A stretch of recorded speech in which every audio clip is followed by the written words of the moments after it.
कैसे हैं सब लोग? एग्जाम्स की तैयारी शुरू कर दी आप लोगों ने?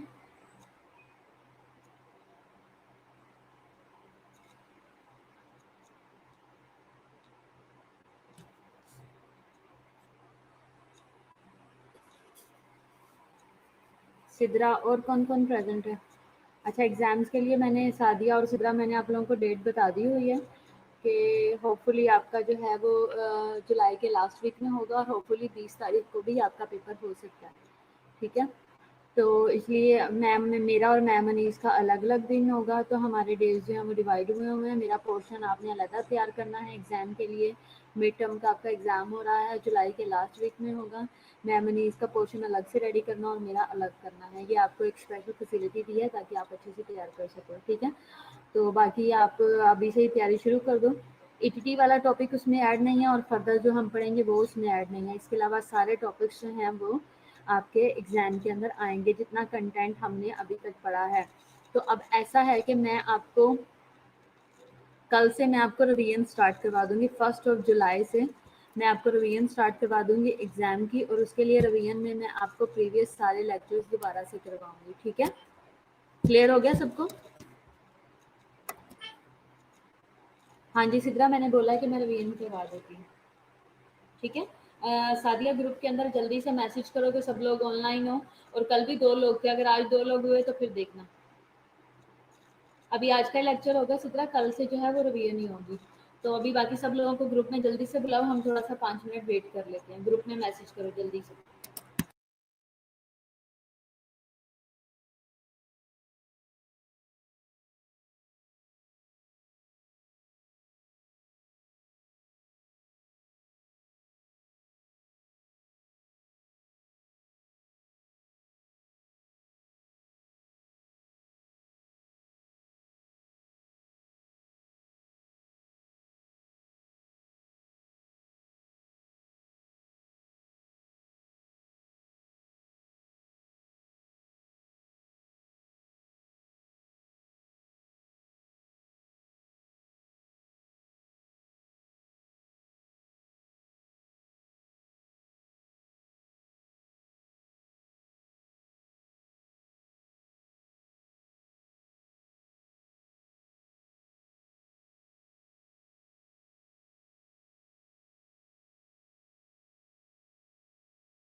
हाँ जी सिद्रा, टेस्ट ऑनलाइन होगा या आपका वेब पोर्टल पे होगा? वेब पोर्टल जो आप शालामार ई लर्निंग प्रोग्राम आप यूज़ करते हो ना, ये उस पे होगा। जिनकी रजिस्ट्रेशन का इशू है अभी तक नहीं हुए, वो अपना लॉगिन करवा लें, ठीक है।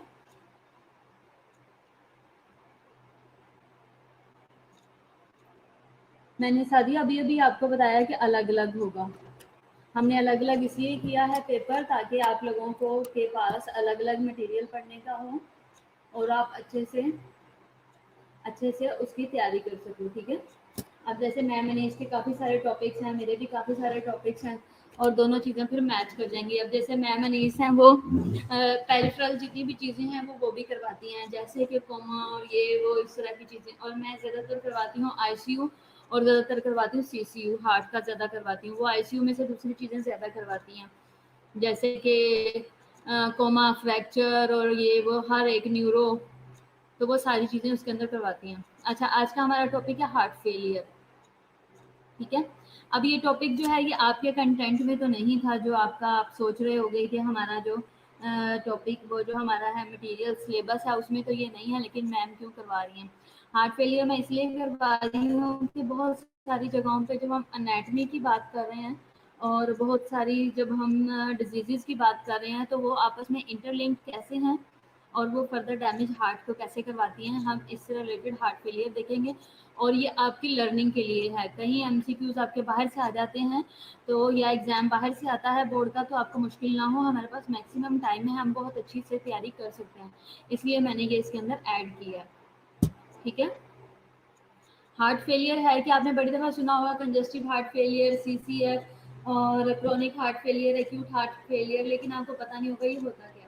अब मैं आपको बताऊंगी सबसे पहले इंट्रोडक्शन में क्या है। सबसे पहले डेफिनेशन है। डेफिनेशन क्या है? अ क्लिनिकल सिंड्रोम, ठीक है, ये एक क्लिनिकल सिंड्रोम है रिजल्टिंग फ्रॉम एनी स्ट्रक्चरल और फंक्शनल कार्डियक डिफेक्ट, ठीक है। तो ये कैसे होता है? ये तब होता है जब स्ट्रक्चरल या फंक्शनल कार्डियक डिफेक्ट हो जाता है, तब पेशेंट हार्ट फेलियर में जाता है। ये क्लिनिकल सिंड्रोम है। क्लिनिकली यानी कि sign and symptom wise patient को तो बहुत सारी प्रॉब्लम्स आ रही होती हैं, ये उससे रिलेटेड एक सिंड्रोम है, जिसका रिजल्ट ये होता है, जिसकी वजह ये बनती है कि पेशेंट जो है वो स्ट्रक्चर हार्ट का या फंक्शन जो है वो डिफेक्टिव हो गया हुआ। हार्ट जो है वो अनेबल होता है कि वो पंप कर सके sufficiently to maintain blood flow to meet the body's need, ठीक है। हार्ट जो है वो अनेबल होता है कि वो प्रॉपरली पंप कर सके, सुफिशिएंटली पंप कर सके, ताकि जो ब्लड फ्लो है उसको मेंटेन कर सके और जो बॉडी की नीड्स हैं उनको पूरा कर सके। तो बेसिकली हार्ट जो है वो हार्ट फेलियर में, फेलियर का क्या मतलब है कि नॉर्मल फंक्शनिंग ना कर पाना, नॉर्मल फंक्शन ना कर पाना। तो हार्ट फेलियर का मतलब है कि हार्ट जो है वो फेल हो गया है, वो अपना काम नहीं कर पा रहा, ठीक है। और हार्ट का काम क्या है? हार्ट का काम है कि उसने ब्लड फ्लो करवाना है और पूरी बॉडी को ऑक्सीजन और न्यूट्रिएंट्स और ब्लड सप्लाई करना है। और जब यही दो चीज़ें नहीं होंगी तो हार्ट का सारा सिस्टम जो है वो डिस्टर्ब हो जाएगा और हार्ट की प्रॉपर फंक्शनिंग जो है वो इम्पेयर्ड हो जाएगी। इसके अलावा मोस्ट कॉमन जो इसके कॉजेज हैं हार्ट फेलियर के, वो कोरोनरी आर्टरी डिजीज़ है, हाई ब्लड प्रेशर है और डायबिटीज़ है, ठीक है, ये कॉमन कॉजेज हैं। इसके अलावा हार्ट फेलियर उन्होंने कहा है कि डायग्नोज होता है on the presence of characteristic signs and symptoms and not on the basis of any diagnostic test, ठीक है। हम किस पे हार्ट फेलियर को डायग्नोज करते हैं? कैरेक्टरिस्टिक्स पे, जो कि साइंस एंड सिम्टम्स की हैं, और इसके लिए कोई बेसिक डायग्नोस्टिक टेस्ट नहीं बना हुआ है, जैसे कि हम हार्ट के लिए करते हैं और हमें पता लग जाता है। हाँ, जैसे हम एमआई के लिए करते हैं, हम ट्रोपोनिन टी और आई करवाते हैं, हम कार्डियक एंजाइम करवाते हैं, और इन सारी बातों से हमें पता लग जाता है कि पेशेंट को डैमेज हुआ है या नहीं हुआ, ईसीजी में पता लग जाता है। हार्ट फेलियर ऐसे नहीं है। हार्ट फेलियर के साइंस एंड सिम्टम्स हैं जो कि शो करवाते हैं। साइन एंड सिम्टम क्या है ये हम आगे देखेंगे। हार्ट फेलियर जो है वो कॉमन है, कॉस्टली और पोटेंशियली फैटल कंडीशन है, ठीक है। In 2015 it affected about 440 million people globally, ठीक है। 2015 में इसने ऑलमोस्ट 40 मिलियन पीपल को इसने पूरी दुनिया में इफेक्ट किया था। ओवरऑल जो है ना, around 2% of adult have heart failure. 2% जो अडल्ट हैं उनको हार्ट फेलियर होता है, जिनमें से जो हार्ट फेलियर के लोग हैं 2% उनकी एज जो है वो 65 है, ठीक है। और ये इंक्रीज कर आजकल ये इंक्रीज कर गया है 6 to 10%, ये बढ़ गया है। कहाँ 2% था, अब 6 to 10% तक बढ़ गया हुआ है, ठीक है। In the year after diagnosis the risk of the death is about 35%, after which is decrease to below 10% each year, ठीक है। जब डायग्नोसिस वगैरह प्रॉपरली हो जाती है तो रिस्क ऑफ डेथ जो है वो क्या है, the risk of death is about 35% after which it decreases below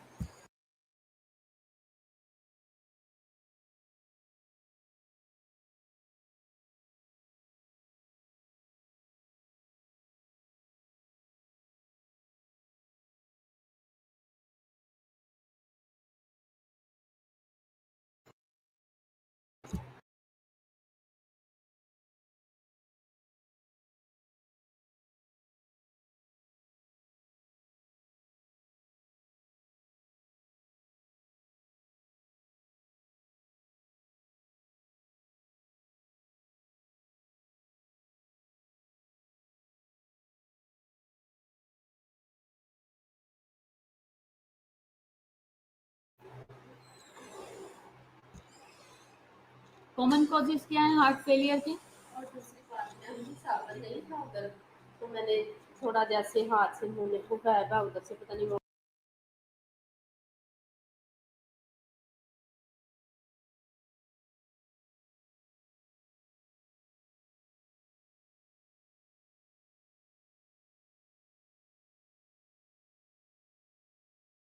common causes क्या है हार्ट फेलियर के, इस्केमिक हार्ट डिजीज है 40%, ठीक है। इसके अलावा डायलेटेड कार्डियोमायोपैथी है वो 30% जो है वो इफेक्ट करती है, हार्ट फेलियर करवाती है। प्राइमरी जो वेल्वुलर हार्ट डिजीज है वो 15%, हाइपरटेंसिव जो हार्ट डिजीज है वो 10% करवाती हैं, और इसके अलावा जो है अदर अदर जो डिजीज है वो 5% करवाती हैं, ठीक है। रिस्क फैक्टर्स क्या हैं इसके, रिस्क फैक्टर्स हैं इसके हार्ट फेलियर के, कोरोनरी आर्टरी डिजीज है, ठीक है। इसके अलावा एज है, हाइपरटेंशन है, और ओबेसिटी है, सिगरेट स्मोकिंग है, डायबिटीज है, और हाई कोलेस्ट्रॉल है। ये सब चीज़ें मिलके जो है वो हार्ट फेलियर करवाती हैं, ठीक है। साइंस एंड सिम्टम्स में क्या है, अब साइंस एंड सिम्टम सबसे पहले था, हमने सबसे पहले डायग्नोसिस देखी है, डायग्नोसिस के बाद हमने क्या देखा है कि इसके कॉमन कॉमन कॉजेज क्या हो सकते हैं, फिर इसके बाद हमने इसके रिस्क फैक्टर्स देखे हैं, किस किस की वजह से रिस्क पे है पेशेंट के, उसी वो हार्ट फेलियर में जा सकता है। अगर कोरोनरी आर्टरी डिजीज होगी तो पेशेंट जा सकता है। इसके अलावा पेशेंट की एज मैटर करती है, जैसे हमने 65 ईयर्स देखा है, और इसके अलावा हमने एक और कॉज देखा है कि हाइपरटेंशन है, अगर हाइपरटेंसिव कोई भी डिजीज है तब हो सकता है। अगर पेशेंट बहुत मोटा है तो उसका कोलेस्ट्रॉल लेवल बहुत ज़्यादा होगा तो जा सकता है। इसके अलावा सिगरेट स्मोकिंग की वजह से जा सकता है, वो भी कोलेस्ट्रॉल ज़्यादा करवाती है, प्लेक फॉर्मेशन करवाती है, डायबिटीज़ है, और इसके अलावा हाई कोलेस्ट्रॉल है। तो ये सब चीज़ें मिलके क्या है कि पेशेंट को रिस्क पे डाल देती हैं हार्ट फेलियर की।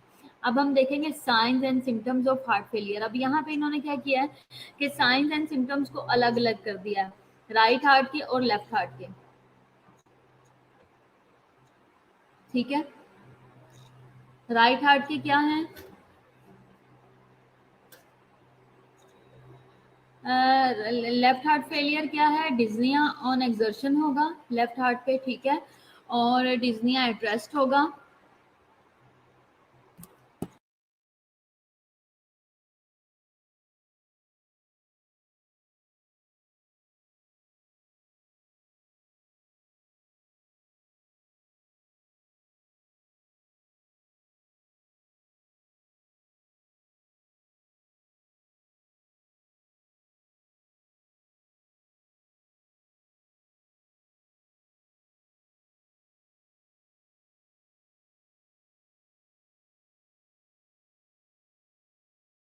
लेफ्ट हार्ट फेलियर है, लेफ्ट हार्ट फेलियर के सिम्टम्स क्या हैं, सबसे पहले डिज्निया ऑन एक्सर्शन होगा, डिज्निया एट रेस्ट होगा, ऑर्थोपिनिया है, पैरोक्सिस्मल नॉक्टर्नल जो है डिज्निया होगा। ये कब होता है, ये तब होता है जब पेशेंट जो है वो एट रेस्ट होता है और पेशेंट को बहुत ज़्यादा जो है वो डिज्निया होता है और वो सो नहीं पाता, और 1-2 घंटे के अंदर जो है 1-2 घंटे की नींद में ही पेशेंट एकदम से उठ के बैठ जाता है। फटीग होगा, इनएबिलिटी टू एक्सरसाइज होगा, ठीक है। अब ये क्या है, ये अभी चल रहे हैं राइट हार्ट, लेफ्ट हार्ट का सिम्टम अभी चल रहा है। अभी हम पहले राइट और लेफ्ट के सिम्टम देखेंगे, फिर हम राइट और लेफ्ट के साइंस देखेंगे। अभी हम सिम्टम हमने देखा है लेफ्ट हार्ट का, अब हम राइट हार्ट का देखेंगे। राइट हार्ट के सिम्टम क्या है कि अब राइट हार्ट क्या है, मैंने आपको एक दफा याद होगा कि मैंने आपको बताया था कि राइट हार्ट का मतलब है कि राइट वेंट्रिकल, और लेफ्ट वेंट्रिकल का मतलब है कि लेफ्ट हार्ट की बात कर रहे हैं, ठीक है। तो जब वेंट्रिकल, दोनों वेंट्रिकल्स प्रॉपर काम नहीं करेंगे तब हार्ट फेलियर बीच में आएगा। तो अभी हम बात कर रहे हैं हार्ट फेलियर की, इसमें एक्यूट भी है और क्रोनिक भी है। अभी हम फिलहाल क्रोनिक देख रहे हैं। तो क्रोनिक में सबसे पहले हमने लेफ्ट हार्ट के देखे कि क्या क्या प्रॉब्लम्स आएंगी, क्या क्या सिम्टम्स होंगे। अब हम राइट हार्ट के देखेंगे। राइट हार्ट में क्या है, स्वेलिंग ऑफ द फीट होगी और हैंड्स होगी, एब्डोमिनल जो है वो डिस्टेंशन होगी, फुलनेस होगी, राइट अपर क्वाड्रेंट पेशेंट को पेन होगी, अर्ली स्टाइटी होगा पेशेंट, और वेट लॉस होगा, ठीक है। अब क्या है कि इसमें अर्ली स्टैटिक का मतलब है कि थोड़ा सा पेशेंट ने खाया और उससे फीलिंग ऑफ फुलनेस रहती है हर वक्त।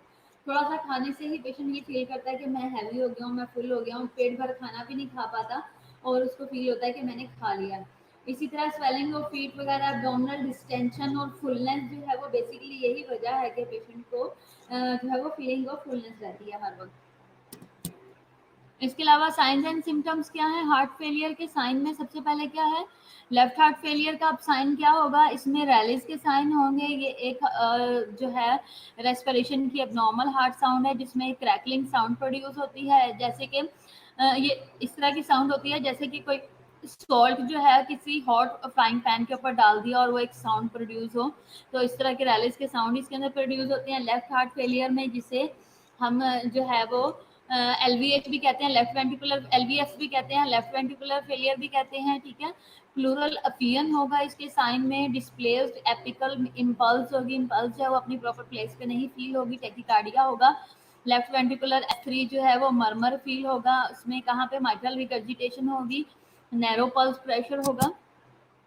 इसके अलावा राइट हार्ट फेलियर का साइन क्या है, ओडिमा ऑफ लोअर एक्सट्रीमिटी है, एलिवेटेड जेवीपी प्रेशर होगा, जुगुलर वीनस प्रेशर बड़ा होगा।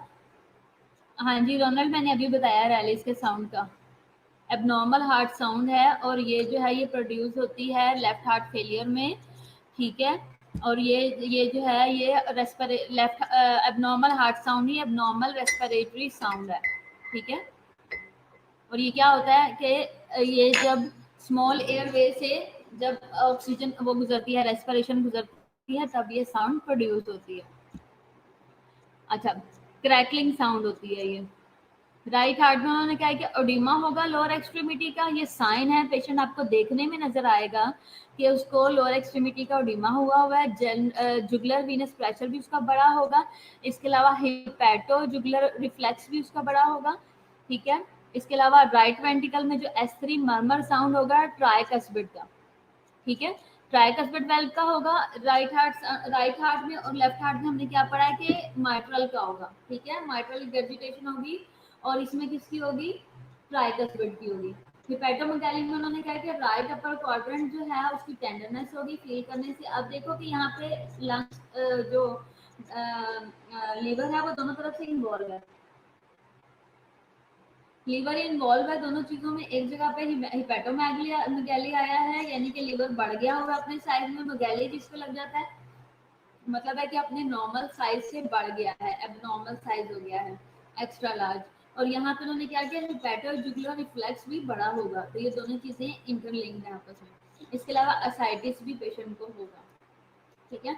अब देखो असाइटिस कब होता है, जब लीवर डिजीज होता है। जब लीवर डिजीज है कैसे है कि लीवर अपने साइज में भी बड़ा हुआ है और साथ में उसका जुगुलर प्रेशर भी बड़ा हुआ है, रिफ्लेक्स भी बड़ा हुआ है, तो दोनों चीजें मिलकर जो है वो असाइटिस भी करा रही हैं, प्लस प्लूरल अफियन भी करवा रही हैं, ठीक है।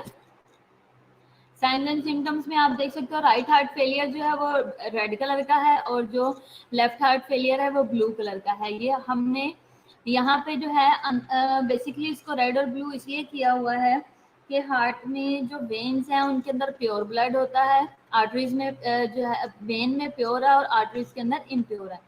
अब जो राइट हार्ट फेलियर है उसमें आप देख सकते हो कि अगर जो राइट वेंट्रिकल है अगर वो साइड फेलियर है तो उसके बाद क्या होगा, पेशेंट को पेरिफेरल टिश्यूज की कंजेशन हो जाएगी, यानी कि पेशेंट को एडिमा हो जाएगा।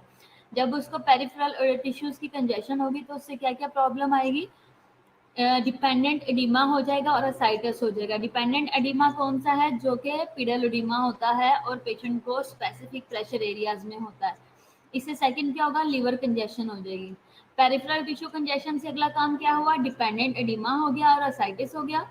दूसरा क्या हुआ, लीवर कंजेशन हो गई। लीवर कंजेशन क्या हुआ, उससे क्या हुआ, signs related to impaired liver function हो गई। ठीक है, इसके बाद क्या है, जीआई ट्रैक्ट कंजेशन हो गई है। अब इसमें राइट हार्ट फेलियर में 3 तरह की कंजेशन हुई है, एक पेरिफेरल टिश्यूज की, दूसरा लीवर की और तीसरा जीआई ट्रैक्ट की। ठीक है,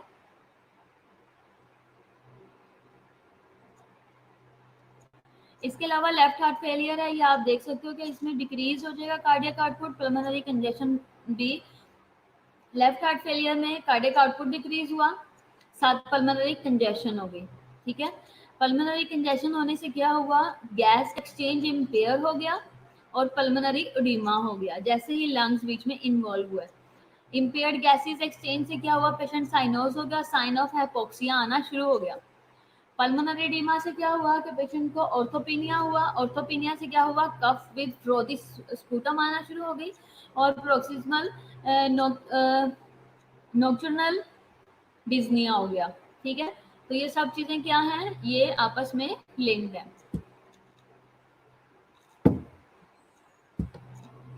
इसके अलावा क्लासिफिकेशन की गई है हार्ट फेलियर की, आप देख सकते हैं कि क्लासिफिकेशन में उन्होंने क्या बताया हुआ है कि एक न्यूयॉर्क जो हार्ट एसोसिएशन है, यानी कि NYHA, ठीक है, न्यूयॉर्क हार्ट एसोसिएशन है, उसने क्या किया है कि उसने क्लासेस की हुई हैं, क्लास 1, क्लास 2।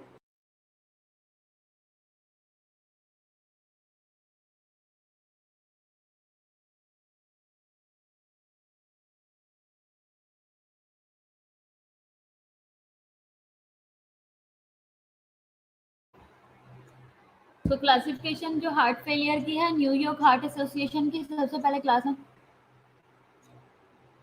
मैंने सिद्रा आपको बताया है प्रोक्सिमल नोक्टर्नल, ये ना लफ्ज बोलने में ना बड़ा ज़रा डिफिकल्ट सा है, प्रोनाउंसिएशन इसकी प्रॉपर होती नहीं है।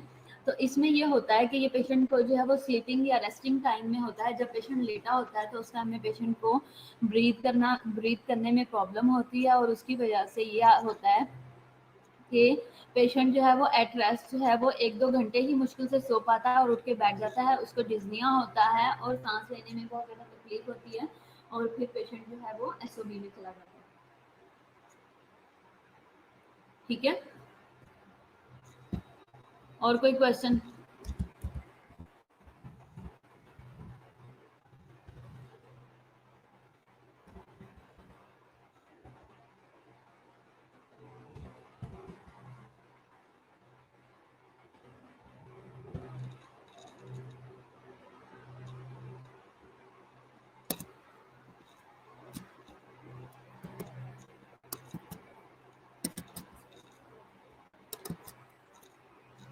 ये मैं इस पे भेज रही हूँ, ये पढ़ लो एक दफ़ा।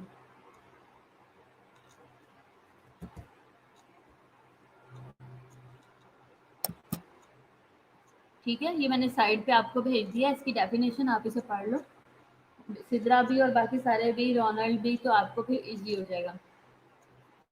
ये आपको डायग्राम की समझ आ गई है, डायग्राम ये जो ऑर्गेनोग्राम बना हुआ है, ये टेबल है, इसको बहुत अच्छे से देख लो, समझ लो, आपको इसकी बहुत अच्छे से समझ आ जाएगी। तो इसके बाद आपने क्या करना है कि आप इसको डायग्राम को बना के भी आप अच्छे से सीख सकते हो कि राइट हार्ट फेलियर ने सबसे पहले क्या करवाया, फिर उससे क्या हुआ, फिर उससे क्या हुआ, तो इससे आप बहुत अच्छे तरीके से समझ पाओगे।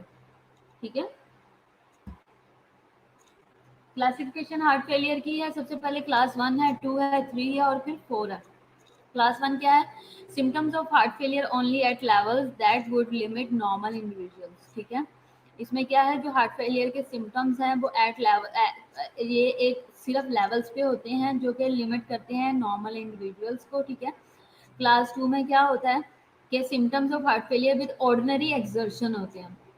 ठीक है, अब ऑर्डिनरी लेवल पे भी एक्सर्शन की है तो उस पर भी उसको ये साइंस आ जाएंगे, लेकिन क्लास 1 के जो सिम्टम्स हैं किसी खास लेवल पे पहुंचे तो तभी जाके लिमिटेड सिचुएशन में ही होते हैं एक नॉर्मल पर्सन को। क्लास 3 के सिम्टम्स जो हैं on less than ordinary exertion, अगर ऑर्डिनरी कोई एक्सर्शन नहीं भी की तो भी हो जाएंगे। जूलियस कहाँ से हाजिर हो गया? जूलियस, तुम्हारी तबीयत ठीक है? तुम आज आ गए हो? तुम बीमार तो नहीं हो? तुम आज क्लास ले रहे हो? क्लास 3 में क्या होगा, लेस देन ऑर्डिनरी सिचुएशन भी होगी, लेस देन ऑर्डिनरी एक्सर्शन भी करेंगे तो भी पेशेंट को सिम्टम हार्ट फेलियर के आएंगे, जैसे कि एसओबी है, कंजेशन है और पेन है, इस तरह के। और क्लास 4 में क्या होगा, सिम्टम ऑफ हार्ट फेलियर जो है वो एट रेस्ट भी रहेंगे, अगर पेशेंट रेस्टिंग पोजीशन में है तो भी। अब क्लास 1 क्या थी, जो न्यूयॉर्क की क्लासेस हैं उनमें क्लास 1 में उसने क्या बताया हुआ कि पेशेंट जो है सबसे पहले, जो नॉर्मल पेशेंट है उसको एक स्पेशल स्टैंडर्ड पे जाके ही सिम्टम आते हैं, अदरवाइज नहीं है। क्लास 2 में उसने बताया कि पेशेंट जो है वो होगा, पेशेंट जो है एक क्या कहा है कि अगर ऑर्डिनरी एक्सर्शन करेगा, एक सेट स्टैंडर्ड पे एक्सर्शन करेगा तो उसको सिम्टम्स होंगे ऑर्डिनरी लेवल पे, अदरवाइज नहीं होंगे। क्लास 3 में उन्होंने कहा कि लेस देन ऑर्डिनरी होंगे तो भी पेशेंट को सिम्टम्स आ जाएंगे, ठीक है। अब एक जैसे फॉर एग्जांपल मैं आपको ये समझाती हूँ कि जैसे अगर पेशेंट वॉक कर रहा है सिंपल और लाइट सी वॉक कर रहा है तो उसको ये आप पहला स्टेज ले लो, उसको कोई सिम्टम नहीं आए, वो नॉर्मल बंदा है। लेकिन जब दूसरा है पेशेंट, दूसरे लेवल पे चला गया है, लेवल 2 है, और पेशेंट ने थोड़ी सी वॉक की है 15 मिनट या थोड़ा सा चल के चला गया, तो पेशेंट को एक उसका जैसे ही ऑर्डिनरी लेवल पे पहुंचा है तो पेशेंट को डिज्निया होना शुरू हो गया, और पेशेंट को स्वेटिंग है, डिज्निया है, और पेशेंट को जो है एसओबी हो रहा है और सेचुरेशन अपनी ड्रॉप कर रहा है, और ये वाली सिचुएशन में हो गया, ठीक है। ये हो गया है लेवल हमारा 2। और लेवल 3 जो है, जब थोड़ी सी भी वॉक नहीं की है, उठ के सिर्फ वॉशरूम तक ही गया और पेशेंट को बहुत ज्यादा डिस्निया हो रहा है, ये 3 हो गया। और चौथे पे क्या है कि पेशेंट सिर्फ बेड पे लेटा ही है और उसको डिस्निया हो रहा है, ठीक है। तो ये क्या है, ये सारे लेवल्स हैं, ये न्यूयॉर्क के सेट है।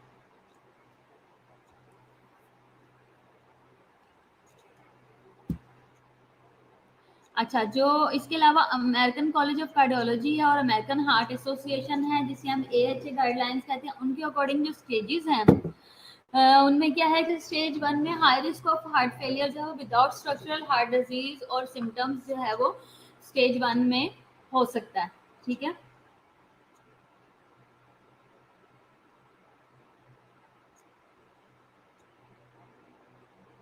और इसके अलावा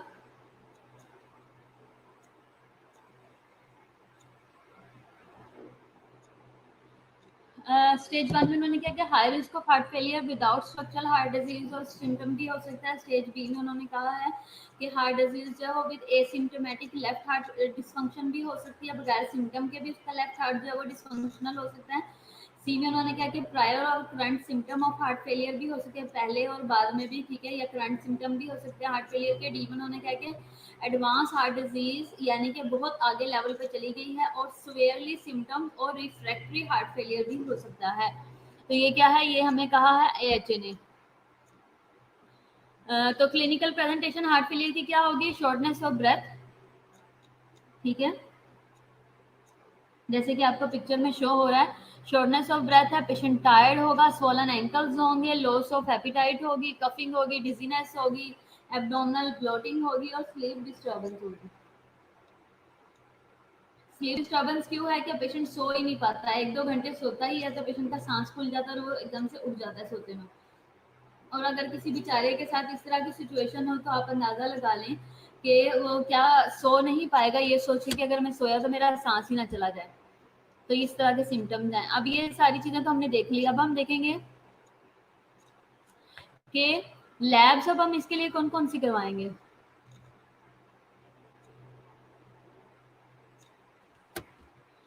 लैब इसकी क्या है, सबसे पहले नॉन स्पेसिफिक है, इसमें सीबीसी है, ठीक है।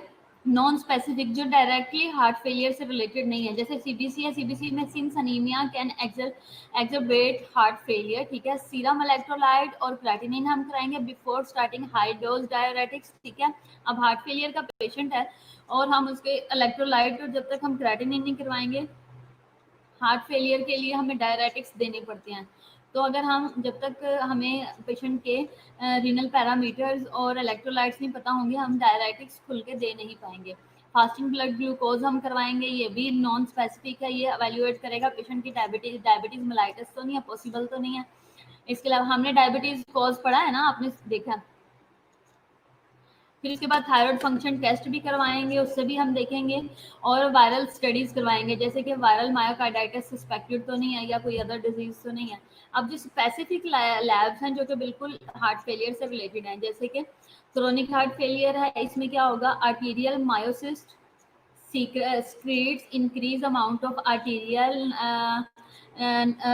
natriuretic पेप्टाइड्स ये रिलीज करता है जिसे ANP कहते हैं, and brain natriuretic peptide in response to high arterial atrial और वेंट्रिकुलर फिलिंग प्रेशर। हम ये टेस्ट यानी कि ANP और BNP हम टेस्ट करवाते हैं इसमें, स्पेशली क्रोनिक हार्ट फेलियर में, ठीक है।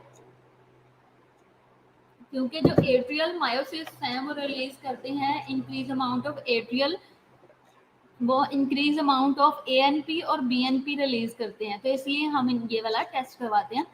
इसके अलावा क्या है कि प्रमोट करता है वेजोडाइलेशन को, ठीक है, हमने वेजोडाइलेशन, डायरेसिस एंड इसके अलावा क्या है, नाट्रियूरेसिस हमने कराएंगे, usually is more than 400 pg/ml है in patients with dyspnoea due to heart failure, ठीक है। इसके अलावा इन्वेस्टिगेशंस में आप देख लो कि क्या है, रेडियोलॉजिकल है। सबसे पहले हमने लैब की देख ली, लैब में हमने स्पेसिफिक और नॉन स्पेसिफिक देख ली, ठीक है। फिर इसके बाद हम रेडियोलॉजिकल देखेंगे। रेडियोलॉजी में कौन कौन सी है, चेस्ट एक्सरे है, चेस्ट एक्सरे में क्या होगा, कार्डियोमेगाली देखेंगे। सबसे पहले हम हार्ट का साइज देखेंगे। अब मैंने आपको कहा था कि हम इस तरह से फिंगर के साथ हम हार्ट का साइज देख सकते हैं, याद है आपको, मैंने आप लोगों को बताया था।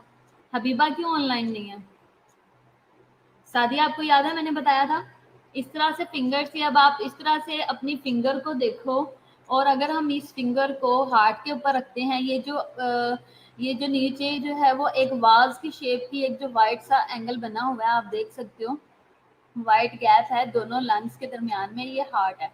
और इस हार्ट का साइज आप देख सकते हो, इस हार्ट का साइज दोनों लंग्स के साथ इक्वल होना चाहिए, लेकिन इसका साइज बड़ा है, और साइड पे जो दो लंग्स हैं वो अपनी उन्होंने बहुत थोड़ी थोड़ी जगह ली हुई है, जो ब्लैक वाला शेडो है वो कम है, तो इसका मतलब है कि पेशेंट कार्डियोमेगाली का है। दूसरा, कार्डियोमेगाली क्यों हुई, क्योंकि हार्ट फेलियर है, जो लंग्स जो वो हैं वेंट्रिकल्स हैं, उन्होंने अपने साइज को बढ़ाया हुआ है, जिसकी वजह से, और हार्ट बढ़ के ज्यादा काम करने की कोशिश कर रहा है, और उसकी वजह से हार्ट जो है वो बड़ा हुआ। इसके अलावा सेफलाइजेशन ऑफ द पल्मोनरी वेसल्स है, ठीक है, वो मैं आपको दिखाती हूँ। इसके अलावा कैरले बी लाइन है, और इसके अलावा प्लूरल अफ्यूएंस है, ठीक है। अब ये जो एक्सरे है इसके अंदर कलर कोडिंग की हुई है, जो प्लूरल अफ्यूएन है वो ये लाइंस को शो कर रहा है, आप येलो कलर में देख सकते हो, और जो सेफलाइजेशन ऑफ वेसल्स है ये आप देख सकते हो कि एक्सरे के अंदर किस तरह से हैं, और जो कैरले बी लाइंस हैं, और इसके अलावा इंक्रीज्ड कार्डियो थोरेसिक रेशियो है, ये बेसिकली हम कार्डियो थोरेसिक रेशियो हम असेस करते हैं, जैसे कि इस पिक्चर में आप देख सकते हो, ये जो नीचे ब्लू पर्पल सी लाइन लगी हुई है, ठीक है, ये जो पर्पल सी लाइन है नीचे डार्क ब्लू सी, मैं बताती हूँ, जो डार्क ब्लू सी लाइन है इसको आप देखो कि हार्ट का डॉट कहाँ पे लगा हुआ है, ये रेशो में एक यहाँ पे डॉट है, और अगला डॉट देखो कि ब्लू लाइन के ऊपर कहाँ लगा हुआ है। अब ये देखो कि हार्ट जो राइट साइड है उस पे उस उधर का लंग्स जो है वो थोड़ा सा बड़ा है, और जो लेफ्ट साइड है उसका लंग बहुत छोटा है, तो इसका रेशो जो है वो प्रॉपर नहीं आ रहा, तो ये इंक्रीज्ड कार्डियोथोरेसिक रेशो है, ठीक है, जैसे कि आप इस पिक्चर में आप देखो कार्डियोमेगाली है, ये पिक्चर आपको नजर आ रही है कि इसमें हार्ट का साइज कितना बड़ा है, first. Second, pulmonary vessel congestion है, वो आप देख सकते हो कि ये जो वेसल्स आ रही हैं, ये जाल जो बिछा हुआ है ये कितना ये कंजेस्टेड सी हैं। अगले में कैरले बी लाइन है, ये एरो शो कर रहे हैं, इन्हें कैरले बी लाइंस कहते हैं, ठीक है, जैसे कि ये इसके अंदर है, एक्सरे के अंदर इसी तरह से थोड़ा सा आएगा, आगे आएगा, मैं आगे आपको बताती हूँ। इसके अलावा पहला हमने क्या करवाया, लैब्स करवाई, दूसरा हमने क्या करवाया, पेशेंट के रेडियोलॉजी टेस्ट करवाए, तीसरा अब हम कार्डियक टेस्टिंग करवाएंगे इन्वेस्टिगेशन में हार्ट फेलियर की। कार्डियक टेस्टिंग में हमने क्या करवाया, सबसे पहले ईसीजी। ईसीजी क्या है, major specific cause of heart failure, for example ischaemic heart disease, IHD, ठीक है। एको में क्या होगा, लेफ्ट वेंट्रिकुलर इजेक्शन फ्रैक्शन हम देखेंगे, लेफ्ट वेंट्रिकल की EF कितनी आ रही है, इसके अलावा हम स्ट्रक्चर देखेंगे और वेल्वुलर एबनॉर्मेलिटीज देखेंगे, ठीक है। फिर इसके बाद है इन्वेस्टिगेशंस में, कार्डियक टेस्टिंग में और हम चीज़ें डालेंगे ईटीटी, यानी कि एक्सरसाइज टेस्टिंग, यानी कि जिसको हम एक्सरसाइज टॉलरेंस टेस्ट भी कहते हैं। अब पेशेंट, मैंने आपको बताया कि जो वो है हार्ट फेलियर है, उसकी स्पेसिफिक टेस्ट कोई नहीं है, हम उसके सिम्टम्स के साथ उसको मैच करते हैं। जैसे कि हमने किया ईसीजी में तो हमें इस्कीमिक हार्ट डिजीज मिल गई। इस्कीमिक हार्ट डिजीज क्या है और कोरोनरी आर्टरी डिजीज क्या है? ये बेसिकली सारी हार्ट की स्ट्रक्चरल डिजीजेज हैं, और ये सारी जो अपने सिम्टम्स देंगी तो हमें उससे पता लगेगा कि पेशेंट हार्ट फेलियर का है। एको में हमें वेंट्रिकल की इजेक्शन फ्रैक्शन पता लग गई, ठीक है, कि कितना वो कॉन्ट्रैक्ट होता है और कितना रिलैक्स होता है। इसके अलावा हम एक्सरसाइज टॉलरेंस टेस्ट करवाएंगे। एक्सरसाइज टेस्टिंग में हम क्या करते हैं कि एक पेशेंट है, उसको हम क्या करेंगे, पेशेंट ये कहता है कि जब मैं चलता हूँ तब मुझे पेन होती है चेस्ट, अदरवाइज नहीं होती, या जब मैं भागता हूँ या जब थोड़ा सा ही चलता हूँ तो मुझे चेस्ट पेन होना शुरू हो जाती है, और जैसे ही बैठता हूँ ठीक हो जाती है। अब हम उसे कैसे डायग्नोज करेंगे? जब वो भाग रहा होगा तब तो हम उसके सर पे नहीं सवार ना। इसके लिए हम क्या करते हैं कि हम पेशेंट का एक्सरसाइज टॉलरेंस टेस्ट करवाते हैं, जिसे हम एटीटी कहते हैं। एटीटी में हम क्या करेंगे कि पेशेंट को ईसीजी की जो इलेक्ट्रोड्स हैं वो लगा के पेशेंट को ट्रेडमिल के ऊपर भगाते हैं। जब वो ट्रेडमिल के ऊपर शुरू में वो चलता है और उसके बाद आहिस्ता आहिस्ता उसे कहते हैं थोड़ा सा तेज होता जा, स्पीड लेता जा। तो जैसे जैसे वो स्पीड लेता है, अगर वो हम कुछ मिनट के लिए करते हैं, अगर उस सारे दौरान में पेशेंट को चेस्ट पेन नहीं हुई तो इट्स मीन कि पेशेंट हार्ट पेशेंट का या कंजेस्टिव हार्ट फेलियर का नहीं है। लेकिन अगर इस दौरान पेशेंट की और साथ में ईसीजी चल रही होती है, ईसीजी मशीन हमने लगाई होती है, अगर ईसीजी के अंदर चेंजेस आई, हार्ट ने जैसे ही चेंजेस की तो हम फौरन से डिटेक्ट कर लेते हैं कि पेशेंट जो है वो रेस्टिंग में हार्ट पेशेंट नहीं है, लेकिन जब एक्सर्ट करता है तो उससे हार्ट में चेंजेस आती है। तो इस तरह हम कंजेस्टिव हार्ट फेलियर भी डायग्नोज करते हैं। कोरोनरी आर्टरियोग्राफी जब हम करवाते हैं, ठीक है, उसमें क्या होगा, should be performed in patient presenting with heart failure who have angina और सिग्निफिकेंट इस्कीमिया। उसको एंजाइना है, चेस्ट पेन तो है, लेकिन साथ में हम क्या करेंगे कि हम ये तब परफॉर्म करना है जब पेशेंट हमारे पास हार्ट फेलियर के साथ आया हो और साथ में उसको एंजाइना भी हो या सिग्निफिकेंट हार्ट डिजीज हो, यानी कि इस्कीमिया हो। इसके अलावा जो मेजर करेंगे कार्डियक आउटपुट को, degree of left ventricular dysfunction को हम मेजर करेंगे, और इसके अलावा left ventricular and diastole pressure को हम मेजर करेंगे। ठीक है। डायग्नोसिस हार्ट फेलियर की क्या है? Heart failure should be suspected on the basis of clinical presentation and radiographic findings. ठीक है, हार्ट फेलियर जो वो हम सस्पेक्ट करते हैं बेसिस ऑफ क्लिनिकल प्रेजेंटेशन पे और रेडियोग्राफिक फाइंडिंग के ऊपर हमें पता लग जाता है। ठीक है, इसके अलावा इसके क्लिनिकल डायग्नोसिस जो है, there is no diagnostic test है। डिप्रेस्ड वेंट्रिकुलर जो ईएफ है वो should be confirmed with the echocardiography और cardiac catheterisation with left ventriculography. ठीक है, कार्डियक कैथेटराइजेशन क्या है ये भी मैं आपको बताऊंगी, आपको इसका पता चल जाएगा। डायग्नोस्टिक टेस्ट है। ट्रीटमेंट इसकी क्या है? Management of chronic heart failure में सबसे पहले जनरल मेजर्स हम लेते हैं। ठीक है, उसके बाद करेक्ट अंडरलाइन कॉज को देखा जाता है, रिमूव करते हैं प्रिसिपिटेटिंग कॉज को, और prevention of deterioration of cardiac function को हम क्या करते हैं? प्रिवेंट करते हैं। फिर इसके अलावा हम कंट्रोल करते हैं कंजेस्टिव हार्ट फेलियर की जो स्टेट है उसको हम कंट्रोल करते हैं, ये मैनेजमेंट है। इसके अलावा नॉन फार्माकोलॉजिकल हम मैनेजमेंट क्या कर सकते हैं कि हमें मेडिसिन ना देनी पड़े, लेकिन हम उसको सिम्टोमेटिकली हम उसको ठीक कर सके। सबसे पहले एक्सरसाइज ट्रेनिंग करवाई जाती है। ठीक है, for stable heart failure patient increase exercise capacity, decrease hospitalisation rate, increase quality of life, decrease symptoms. ठीक है, तो क्या है, ये सारी चीज़ें क्या करती हैं? ये हमें हेल्प करती हैं पेशेंट को ट्रीट करने में और प्रॉब्लम को सॉल्व करवाने में।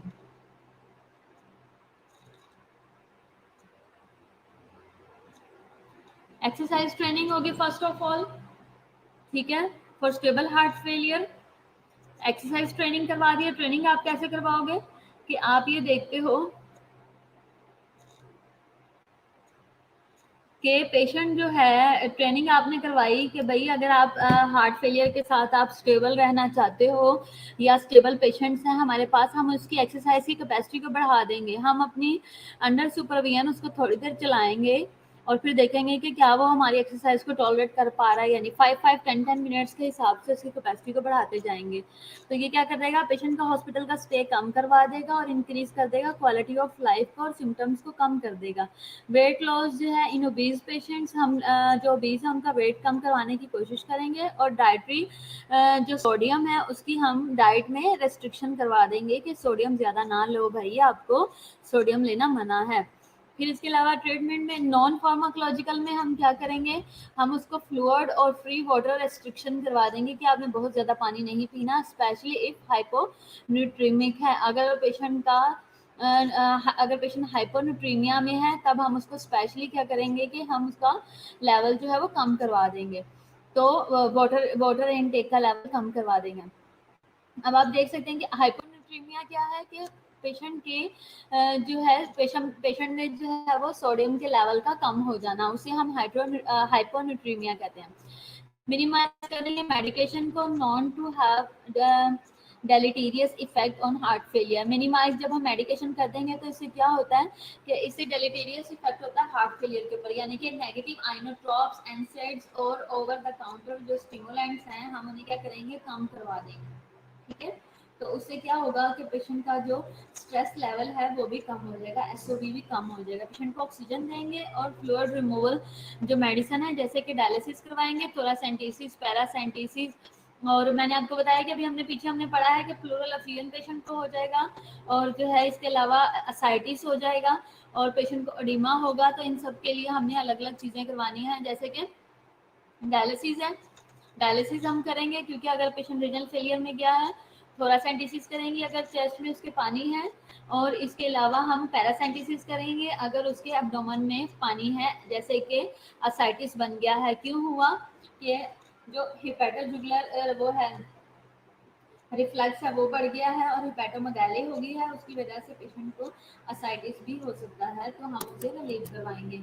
इसके अलावा हम मेडिकल ट्रीटमेंट में हम क्या करेंगे, ऑर्डर ऑफ ड्रग थेरेपी जो है हम वो बताएंगे, जैसे कि लूप डायरेटिक्स हैं वो हम देंगे, एस इनहिबिटर देंगे, एआरबी इफ नॉट टॉलरेटेड है। फिर उसके बाद हम क्या देंगे, बीटा ब्लॉकर्स देंगे, डाइजोक्सिन देंगे, और हाइड्रोलाजिन देंगे, नाइट्रेट्स देंगे, पोटेशियम स्पेरिंग डायरेटिक्स देंगे। ठीक है, मेडिकल ट्रीटमेंट में क्या है, डायरेटिक्स में सबसे पहले लूप डायरेटिक क्या है। अब क्योंकि हम मेडिसिन पे जा रहे हैं, मैंने मेडिसिन इसलिए रखी है इसमें कि आप मेडिसिन का इस्तेमाल करते हो, आप एज अ नर्स जब डॉक्टर आपको कहता है कि ये मेडिसिन लगा दो, तो उस टाइम में आपको पता होना चाहिए कि कौन सी मेडिसिन हम क्यों लगा रहे हैं और इसका मोड ऑफ एक्शन क्या है। ये भी सिर्फ इसलिए है कि जब आप पेशेंट के लिए काम कर रहे होते हो तो आपको हर चीज़ का इफेक्ट और साइड इफेक्ट पता होना चाहिए, ताकि जब आप पेशेंट के से रिलेटेड जब आप पेशेंट को मेडिसिन लगाओ तो उसके साइड इफेक्ट्स भी पता हो और उसका मोड ऑफ एक्शन और यूज़ पता हो, ताकि अगर कोई गलती से गलत प्रिस्क्रिप्शन भी कर देता है तो आप उसको जस्टिफाई कर सको। अच्छा, सबसे पहले फ्लूसामाइड है, ठीक है, इसके अलावा ब्यूटीमिनाइड है, फिर इसके अलावा for fluid control and to help relieve symptoms. ठीक है, लूप डायरेटिक्स हम इसलिए देते हैं जैसे कि लैसिक्स है। पोटेशियम स्पेरिंग डायरेटिक्स में क्या है, स्पायरोनोलैक्टोन है, ठीक है, इसके अलावा एप्लेनोन है, हेल्प एनहांस डायोरेसिस है, ठीक है। इसके अलावा मेंटेन पोटेशियम है, shown to improve survival in CHF congestive heart failure, ठीक है। AC इनहिबिटर क्या है, ये इम्प्रूव करते हैं survival in patient with all severities, ठीक है, ऑफ हार्ट फेलियर है। फिर उसके बाद begin therapy low and titrate up as possible. इसमें क्या है, enalapril, captopril, lisinopril, if can not tolerate may try ARB, ठीक है। तो बेसिकली उन्होंने क्या कहा है कि सर्वाइवल पेशेंट का इम्प्रूव करने के लिए with all severity of heart disease begin therapy low and titrate, ठीक है, लो से आप स्टार्ट करो और टाइट्रेट अप एज पॉसिबल, जैसे जैसे जरूरत हो आप उसको बढ़ा सकते हो, ठीक है। ये सारे AC इनहिबिटर हैं। बीटा ब्लॉकर थेरेपी है, वो क्या है, बीटा ब्लॉकर में हम क्या करेंगे, सर्टेन बीटा ब्लॉकर यूज करेंगे, जैसे कार्बिडालोल हम देंगे, मीटोप्रोलोल देंगे और बिसोप्रोलोल देंगे, कैन इम्प्रूव ओवरऑल सर्वाइवल इन किसमें, न्यूयॉर्क जो हार्ट एसोसिएशन क्लास 2 है उसमें ही दे सकते हैं 1 मिनट, और 3 में दे सकते हैं। हार्ट फेलियर में प्रोबेबली इन क्लास 4 में भी हम दे सकते हैं। यानी कि हम जो बीटा ब्लॉकर हैं अकॉर्डिंग टू न्यूयॉर्क हम दे सकते हैं, न्यूयॉर्क जो हार्ट एसोसिएशन है उसके अकॉर्डिंग हम क्लास 2 में, 3 में और 4 में हम दे सकते हैं। कॉन्ट्राइंडिकेटेड है बीटा ब्लॉकर किन में, जिनका हार्ट रेट लेस देन 60 होता है और सिम्प्टोमेटिक ब्रेडिकार्डिया होता है, उनमें साइंस ऑफ पेरिफेरल हाइपोपरफियन होती है, सीओपीडी है या एजमा है, प्रोलॉन्ग्ड पीआर इंटरवल है, सेकंड और थर्ड डिग्री हार्ट ब्लॉक है, तब हम इन सारी सिचुएशन में हम बीटा ब्लॉकर पेशेंट को नहीं देंगे। क्योंकि बीटा ब्लॉकर जो है वो कार्डियो सिलेक्टिव ड्रग है, और कार्डियो सिलेक्टिव क्या करती है कि कार्डियो सिलेक्टिव जो है वो हार्ट रेट भी कम करवाती है, और क्या करती है कि प्लस जो है वो बीपी भी कम करवाती है। ठीक है,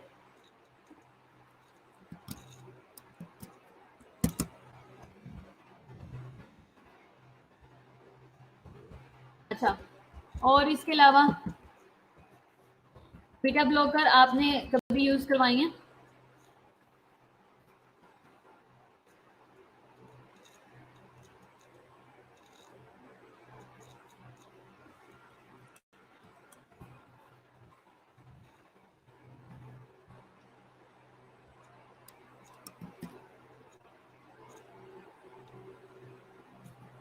अच्छा, हम कहाँ पे थे? अच्छा, जितने भी हमारे पास जी करवाई हैं मैम, हमारे पास एक पेशेंट आया था जिसका हार्ट रेट 47 था, तो पीआईसी वालों ने कॉल लिखी थी, तो उन्होंने बोला था कि सबसे पहले बीटा ब्लॉकर एंड कर दें, हैं सबसे पहले बीटा ब्लॉकर एंड कर दें, मतलब समझ नहीं आई मुझे बात। अच्छा, क्या है कि जो जितने भी हमारे पास सीओपीडी के रेस्पिरेटरी इश्यूज के साथ पेशेंट आते हैं, हम उनको जिनके पहले ही रेस्पिरेटरी प्रॉब्लम चल रही होती हैं, हम उनको बीटा ब्लॉकर्स नहीं देते। स्पेशली हमारे पास जो आती है मिप्रेसर या लोप्रेसर, इस तरह की जो आती है, कार्बिडालोल आती है, हम इसलिए नहीं देते कि ये जो है वो पेशेंट की चेस्ट में क्रैप्स करवा देती हैं, चेस्ट फिल हो जाती है, तो हम इसलिए अवॉइड करवाते हैं, बंद कर दें। अच्छा हाँ, बीटा ब्लॉकर बंद करनी होती है, वो इसलिए करनी होती है कि पेशेंट जो है वो, पेशेंट किसके साथ था, अच्छा हार्ट रेट उसका 47 था। बेसिक मैंने आपको बताया कि ये कार्डियो सिलेक्टिव ड्रग है, तो ये कार्डियो सिलेक्टिव जितनी भी होती हैं ये हार्ट रेट पे भी इफेक्ट करती हैं, तो लेस देन जिसका पहले ही 60 हो तो हम उसको वो नहीं देंगे, मिप्रेसर नहीं देंगे, ठीक है, हम उसे बीटा ब्लॉकर नहीं देंगे। अच्छा बच्चों, अभी लेक्चर हम यहीं पे एंड करते हैं, नेक्स्ट हमारा लेक्चर स्टार्ट होने वाला है। एग्जाम से रिलेटेड मैंने आपको डिटेल्स दे दी हैं, अपनी तैयारी शुरू कर दो, अच्छे से पढ़ो, परेशान नहीं होना, और फिर उसके बाद हम नेक्स्ट देखेंगे।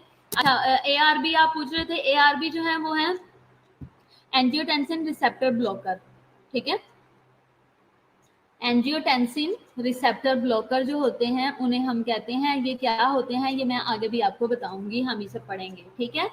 अभी के लिए खुदा हाफिज, सब लोग अपना ख्याल रखो और एग्जाम की तैयारी, कल से हम लोग रिवीजन करेंगे।